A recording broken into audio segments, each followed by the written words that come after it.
What's going on? Welcome back to 100% NUFC. I hope I find you really well. I'm certainly happy after England qualified for the Euro 2020.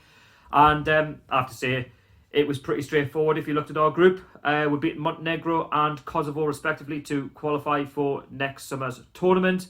And if you're any football fan in terms of international football, England, Spain, France, whoever, and you're part of this channel, let us know how your international country done over the course of the last week.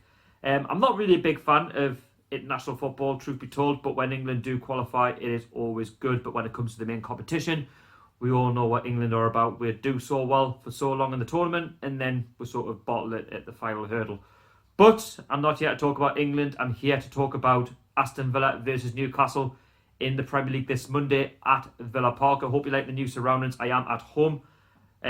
But I am trying to up the quality as best I possibly can. I did do a preview with Peter at St James's Park, but unfortunately I couldn't go ahead with that video, and that is due to sound quality issues. So I do apologise, Peter. If you're watching, I'm sure you would appreciate watching back that it wasn't the best of quality.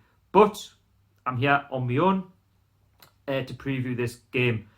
Now, Newcastle, my team, we're in decent form, you know. We've won our last two games against West Ham away, 3-2, and Bournemouth at St James's Park 2-1, and I felt we deserved to win both games. We played really well, and is Steve Bruce starting to get the best out of the squad? Well, that remains to be seen, because we have got a lot of fixtures coming up between now and Christmas. So going into this match against Aston Villa, our opponents, they're currently 17th in the Premier League. We're just a few places above them in 13th, and it's going to be a very tough match. I'm under no illusions that I think Villa are doing a lot better than the table suggests.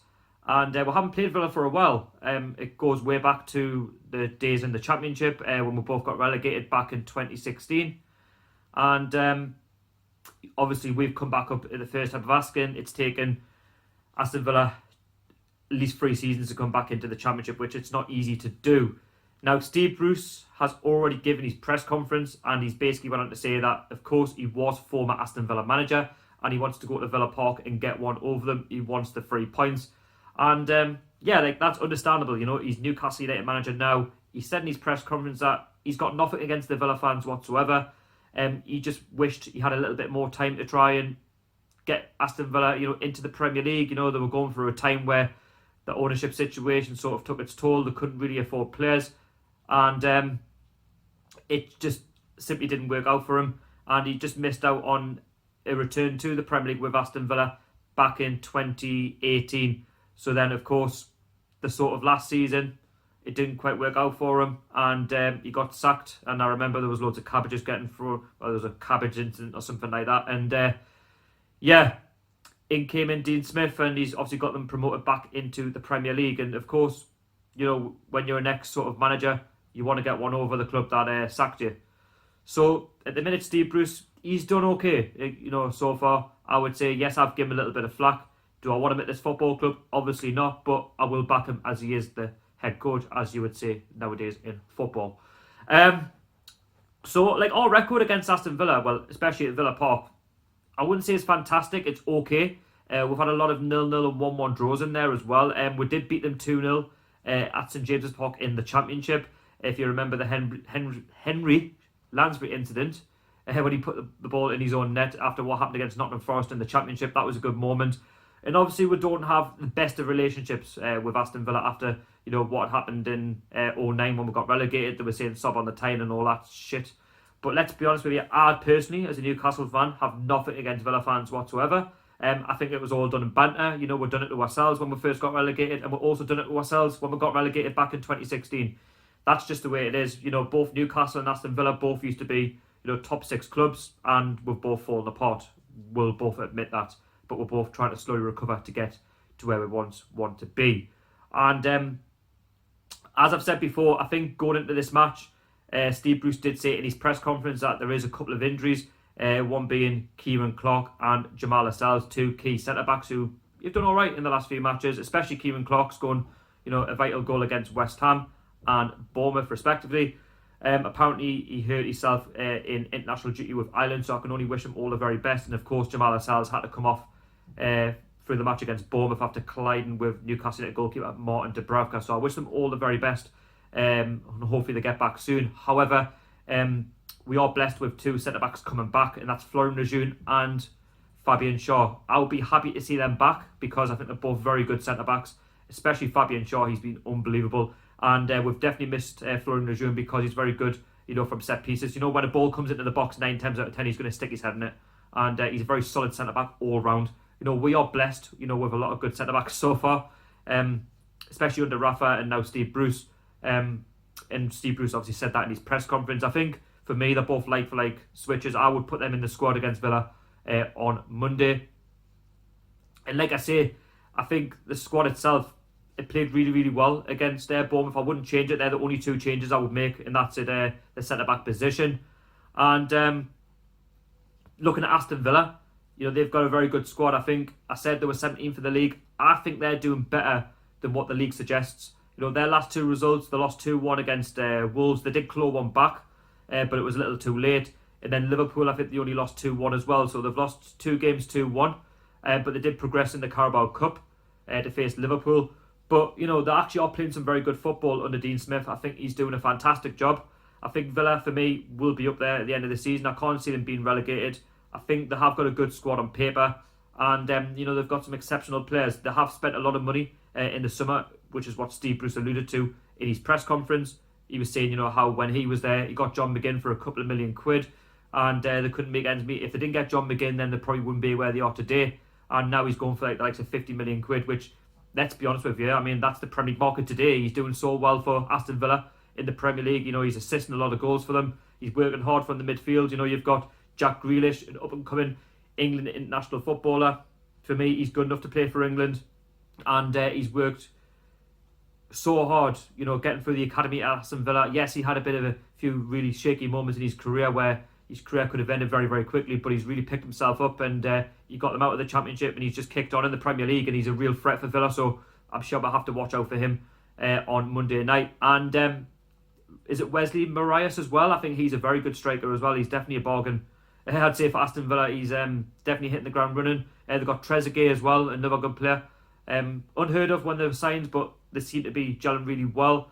But of course, they hit a bit of a sticky patch where they've lost a couple of games and they're currently 17th in the league. They are 3 points above Watford, so I think it's important that they try and get some points very, very quickly. I hope it's not on Monday. But Villa Park, it's a very, very good stadium. I like Villa Park, and it's a very, very tough place to go. As I've said before, we haven't got the best record down at Aston Villa, but I think if we want to get any result down at Villa Park, we need to start like we did against West Ham. We need to start on the front foot. That's very, very important. And if we do that and we defend correctly as a unit, as a team, and we do all of that, then we've got every chance of getting something down at Villa Park on Monday night. I don't really like Monday games at the best of times, but as I've said before, it doesn't matter where you play these Premier League clubs, you've got to try and go for all 3 points. That's my attitude. I don't like saying, let's go for, a 1-1 draw or something like that. If it's a club that's in and around you like Villa, you've got to be looking for the 3 points, unfortunately. And, like I say, Villa play some good football as well. They have got to the likes of Norwich and won by 5. So they are a very, very tough team to break down. And I'm expecting the same on Monday night. Villa to have a go, to cause problems to our defence. We've looked very solid so far this season, but we have been shaky at times. So Villa will obviously have done their research on that as well. Dean Smith, the manager. But I'm expecting it to be an end-to-end game on Monday. It's been a while since we've played them, and I'm sure Villa will have a few points to prove on Monday night. So, as I said, close game. Score prediction, I'm going to go for a 1-0 win to Newcastle. I have to back my side. I love this club. We need 3 points. We need to be climbing the table now. A point wouldn't be the worst result down at Villa Park, but we need to be looking to get all 3. That's what should be our primary aim on Monday, should I say. And as I said before, at Villa Park, it will be a rocking night, of course, under the floodlights, and of course it's on the telly as well. I am going to try and do a little vlog from the bar on Monday night for Villa. I'm not going to the game, unfortunately. I couldn't get tickets. They sold out very, very quickly, as the rest of the away games have.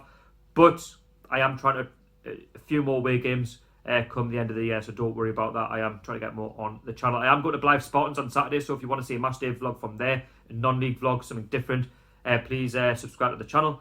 And again, if you enjoy the content from myself and you want to be on the channel, please let us know down below in the comments. If you're a Newcastle fan and you want to be part of these previews, you want to put your score predictions, in the video live, please let us know. If you want to be involved in any way, let us know. You're more than welcome to be on this channel. If you want to be up at St James's Park to do a preview, like I do with Peter, like I've done with Rubenstein in the past, you're more than welcome. Just let us know down below in the comments, or send us a private message on Twitter, 100%NUFC, or even on Instagram, 100%NUFC. All links will be down below in the description. And just to say before I wrap up, a couple of things. First one, well done to Matty Longstaff, who made his appearance for the England under-20s.